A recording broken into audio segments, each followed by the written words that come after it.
नमस्कार, मी धीरज मानमोडे. कृषी प्रधान टीव्हीमध्ये आपलं सर्वांचं मनपूर्वक स्वागत.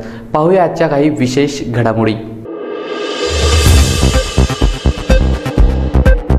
अमरावती जिल्ह्यातील मोझरी येथे रामचंद्र युवक कल्याण संस्था व आमदार यशोमती ठाकूर मित्र मंडळ यांच्या वतीने राज्यस्तरीय पुरुष व महिला कबड्डी स्पर्धेचे आयोजन करण्यात आले होते. तब्बल 3 दिवस चाललेल्या स्पर्धेचा आज समारोप झाला. या समारोपीय कार्यक्रमामध्ये विजयी संघाला आमदार यशोमतीताई ठाकूर यांच्या हस्ते बक्षीस वितरण करण्यात आले. विजयी पुरुष संघामध्ये खामगाव येथील हनुमान क्रीडा मंडळ यांनी 41,000 रुपये रोखचे प्रथम व नागपूर येथील एकलव्य क्रीडा मंडळ यांनी 31,000 रुपये रोखचे द्वितीय बक्षीस मिळविले.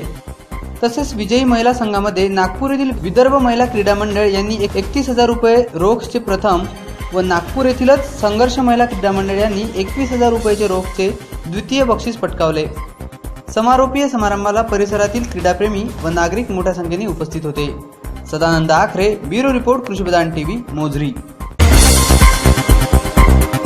आता आपण पाहू शकता आपल्या बातम्या आपल्या मोबाईलवर. त्यासाठी कृषी प्रधान टीव्हीचे यूट्यूब चॅनल सबस्क्राईब करा. अधिक बातम्या व माहितीकरिता लाईक करा कृषी प्रधान टीव्हीचे फेसबुक पेज. पुन्हा भेटूया काही नवीन घडामोडीसह. तोपर्यंत नमस्कार.